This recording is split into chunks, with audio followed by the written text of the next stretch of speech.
জয় শ্রী রাধে, জয় শ্রী রাধে।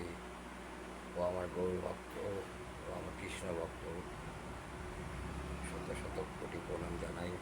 জানিয়ে আমি একটা ছোট্ট গল্প করছি।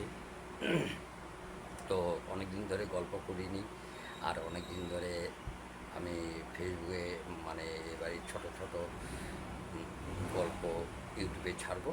আর ফেসবুকে যে আমি কোথায় আছি না আছি দেখবো, একটাই ছাড়লেই হয়ে যাবে। ফেসবুক থেকে ইউটিউবে আপনারা হয়তো ইউটিউবে সার্চ করে দেখবেন, পাবেন জয়ন্ত গোস্বামী, এইভাবেই আছে। তো যাই হোক, গল্পর মাধ্যমে আসি। ও আমার সাধুগুরু, ও আমার কৃষ্ণ ভক্ত, গৌর ভক্ত, তাদের চরণ আমার শত শত কোটি প্রণাম রইল। এই বলে আমার আন্তরিক ভালোবাসা অবশ্যই রইল।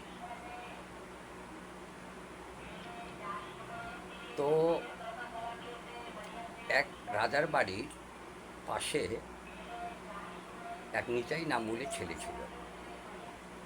নিতাই, ওই নিতাই বিয়ে করে কিন্তু দুই দুই তিনটা বাচ্চা কাচ্চা ওনার, মেয়ে একটা, ছেলে দুইটা। তো ছেলে যে নিতাইয়ের, ওই গ্রামের মধ্যে রাধার বাড়ি প্রত্যেক বছর গান বাজনা হয়। তে ওই ছেলে দুটা নিতাইয়ের বলছে, বাবা আমরা তো রাজার বাড়িতে যাই গান বাজনা শুনতে, তো আমরা দেখি কি যে রাজার বাড়িতে খুব সুন্দর সুন্দর গান বাজনা হয়, আর তুমিও তো গান বাজনা আমি দেখি মাঝে মাঝে করো। বলছে, আমি তো ওরকম জানি না বিশেষ ওরকম গান বাজনা। বলছে, কেন তুমি একটা গানের মাস্টার নিতে পারো, নিয়ে শিখতে পারো, তাহলে আমরা যে দেখতে পাই তুমিও করবা পূজা ওখানে, ও ওই পূজা বাড়িতে গান করবা, তাহলে আমাদের একটা গৌরব হবে, আমাদেরকে ভালো লাগবে আমরাও। তে ওই নিতাই ছেলে দুটা বলার পরে বলছে, দেখ বাবা, আমরা হালগিরিস্তি করি, এমনি একটু হালটা ধরি, একটু গান বাজনা করি, এটাই যা। বলছে, না না না বাবা, তুমি মাকে বলে কিছু পয়সা নিয়ে একটা গানের মাস্টার ঠিক করে তুমি গান শেখো। আমি বলছি, বাবা তুমি সফল হবা। তো একদিন দুদিন যাওয়ার পরে রাত্রেবেলা ছেলেমেয়েরা খাওয়া দাওয়া করে ওরা শুয়ে পড়ছে। এরা দুজন মানে দুই স্বামী স্ত্রী গল্প করছে, দেখো তো আমি একটু গান শিখতে যাচ্ছি। মানে ছেলের ছেলের কথাটা ওর মনে পড়ে গেছে, কিন্তু ওর মাকে বলেনি, মনের কথা মনে ছিল।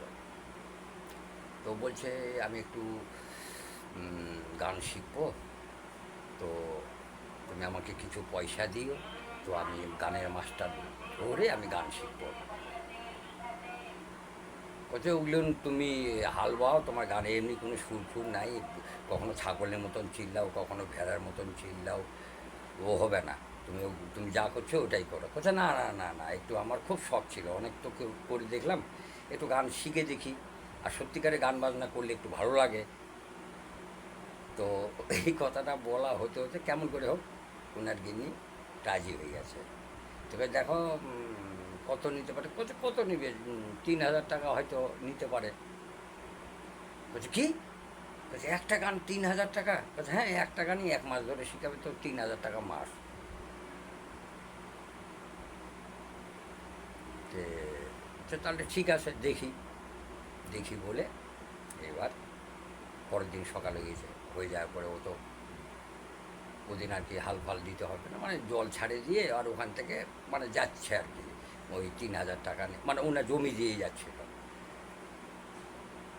তো সামনের দিকে এবার হলো কি, তো জয় রাধে, গৌর নিতাই হরিবল, হরে কৃষ্ণ, হে মা সরস্বতী, হে মা সরস্বতী, হে মা সরস্বতী, জয় রাধে। আমি গল্পটা আরেকটু আগে নিয়ে যাচ্ছি।